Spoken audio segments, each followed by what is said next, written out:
ಲಾಕರ್ನ ಬಗ್ಗೆ ಇರ್ಬೋದು ಅಥವಾ ಅನೇಕ ಸವಲತ್ತುಗಳನ್ನು ಇವತ್ತು ನಮ್ಮ ಸಭಾಧ್ಯಕ್ಷರು ಏನು ಶಾಸಕರಿಗೆ ಕೊಟ್ಟಿದ್ದಾರೆ, ಅವರ ಘನತೆಗೆ ತಕ್ಕಂಥ ರೀತಿಯಲ್ಲಿ ಅವರು ಇರಬೇಕು, ಕಲಾಪಗಳಲ್ಲಿ ಭಾಗವಹಿಸಬೇಕು, ಯಾವುದೇ ರೀತಿಯಲ್ಲಿ ಅವರು ಸಮಯವನ್ನು ವ್ಯರ್ಥ ಮಾಡಬಾರದು ಎನ್ನುವ ನಿಟ್ಟಿನಲ್ಲಿ ಯಾವ ರೀತಿಯ ಅನುಕೂಲಗಳನ್ನು ಅವರು ಮಾಡಿಕೊಟ್ಟಿದ್ದಾರೆ. ಅದರ ವಿರುದ್ಧವಾಗಿ ಇವತ್ತು ಎಲ್ಲೋ ಒಂದು ಕಡೆ ಭ್ರಷ್ಟಾಚಾರದ ಆರೋಪ ಇದೆ ಎನ್ನುವಂಥ ನಿಟ್ಟಿನಲ್ಲಿ ಅವರು ನೇರವಾಗಿ ಇವತ್ತು ಮಾತಾಡಿರುವಂಥದ್ದು ಭಾಳ ವಿಷಾದನೀಯ.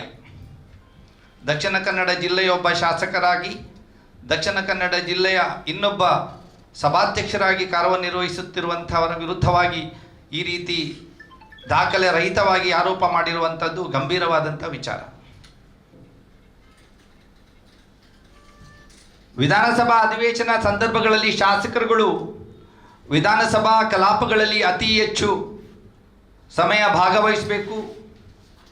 ಅವರ ವಿಧಾನಸಭಾ ಕ್ಷೇತ್ರಗಳ ಮತ್ತು ಕುಂದುಕೊರತೆಯ ಬಗ್ಗೆ ಆಯಾ ಇಲಾಖೆಗಳ ಮಂತ್ರಿಗಳ ಗಮನ ಸೆಳೆದು ಆಯಾ ಕ್ಷೇತ್ರಗಳ ಅಭಿವೃದ್ಧಿಗಾಗಿ ಕೆಲಸ ಮಾಡಬೇಕು ಎನ್ನುವಂಥ ನಿಟ್ಟಿನಲ್ಲಿ ಎಲ್ಲೋ ಒಂದು ಕಡೆ ಶಾಸಕರುಗಳ ಏನು ಕಲಾಪಗಳಲ್ಲಿ ಭಾಗವಹಿಸುವಿಕೆ ಕಡಿಮೆ ಆಗ್ತಾ ಇದೆ ಎನ್ನುವಂಥ ವಿಚಾರಗಳು ಸಾರ್ವಜನಿಕ ವಲಯದಲ್ಲಿ ಒಂದು ಚರ್ಚೆಗೆ ಬಂದಂಥ ಒಂದು ಸಂದರ್ಭದಲ್ಲಿ ಎಲ್ಲೋ ಒಂದು ಕಡೆ ಇದನ್ನು ಸ್ಟಡಿ ಮಾಡುವುದರ ಮೂಲಕ ಅವರಿಗೆ ಯಾವ ರೀತಿಯ ಸೌಲಭ್ಯಗಳು ಬೇಕಾಗಿದೆ ಎನ್ನುವಂಥ ನಿಟ್ಟಿನಲ್ಲಿ ಅವರು ಕೆಲವು ಸೌಲಭ್ಯಗಳನ್ನು ಅವರು ನೀಡಿರುವಂಥದ್ದು ಒಂದು ಸರಿಯಾದ ಒಂದು ಕ್ರಮ ಸಭಾಧ್ಯಕ್ಷರಾಗಿ ಅಂತ ಹೇಳಲಿಕ್ಕೆ ಇಚ್ಛೆಪಡ್ತಾ ಇದ್ದೇನೆ.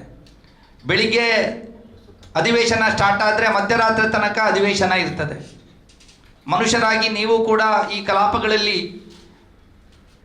ನೀವು ಏನು ಪಾರ್ಟಿಸಿಪೇಟ್ ಮಾಡುವಂಥ ಸಂದರ್ಭದಲ್ಲಿ ನಿಮಗೂ ಕೂಡ ಸ್ವಲ್ಪ ಸುಸ್ತಾಗುವಂಥದ್ದಿರ್ಬೋದು ಅಥವಾ ಬೇರೆ ಬೇರೆ ವಿಚಾರದಲ್ಲಿ ಸ್ವಲ್ಪ ವಿಶ್ರಾಂತಿ ಪಡೆಯುವಂಥ ವಿಚಾರದಲ್ಲಿ ಶಾಸಕರುಗಳ ನಮ್ಮ ಯುವಕರಿಂದ ಹಿಡಿದು ಅತಿ ಹೆಚ್ಚು ವಯಸ್ಸಾದ ಶಾಸಕರು ಕೂಡ ಇದ್ದಾರೆ. 70 ವರ್ಷ 75 ವರ್ಷದವರೆಗಿರುವವರು ಎಲ್ಲರ ವಿಚಾರವನ್ನು ಮನಗಂಡು ಅದಕ್ಕೆ ಬೇಕಾದಂಥ ನಿಟ್ಟಿನಲ್ಲಿ ಅವರಿಗೆ ವಿಶ್ರಾಂತಿ ಇರಬಹುದು, ಊಟದ ವ್ಯವಸ್ಥೆ ಇರಬಹುದು ಅಥವಾ ಎಲ್ಲ ವಿಚಾರಗಳನ್ನು ನೀಡಿರುವಂಥದ್ದು.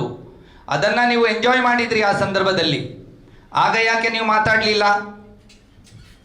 ಈಗ ಯಾಕೆ ಈ ಸಂದರ್ಭದಲ್ಲಿ ಯಾಕೆ ನೀವು ಮಾತಾಡ್ತಾ ಇದ್ದೀರಿ? ರಾಜಕೀಯಕ್ಕಾಗಿ ಮಾತಾಡ್ತಾ ಇದ್ದೀರಾ ನೀವು? ಶಾಸಕರಿಗೆ ವಿಧಾನಸೌಧದಲ್ಲಿ ಎಲ್ಲ ಸೌಲಭ್ಯಗಳನ್ನು ಒದಗಿಸುವಂಥದ್ದು ಶಾಸಕಾಂಗ ಸಭೆಯ ಸುಗಮ ಮತ್ತು ಪರಿಣಾಮಕಾರಿ ಕಾರ್ಯನಿರ್ವಹಣೆಯನ್ನು ಖಚಿತಪಡಿಸುವ ಉದ್ದೇಶದಿಂದ ಇದು ಮಾಡಿರುವಂಥದ್ದು. ಇದೊಂದು ಆಡಳಿತಾತ್ಮಕ ಮತ್ತು ಸಾಂವಿಧಾನಿಕ ಒಂದು ಕ್ರಮ. ಎಲ್ಲೋ ಒಂದು ಕಡೆ ಒಂದು ಶುಭ್ರ ಒಂದು ಟ್ರ್ಯಾಕ್ ರೆಕಾರ್ಡ್ ಇರುವಂಥ ಒಬ್ಬ ವ್ಯಕ್ತಿಯ ಮೇಲೆ ಈ ರೀತಿಯ ಒಂದು ಸುಳ್ಳು ಆರೋಪವನ್ನು ನೀವು ಮಾಡಬಾರ್ದು.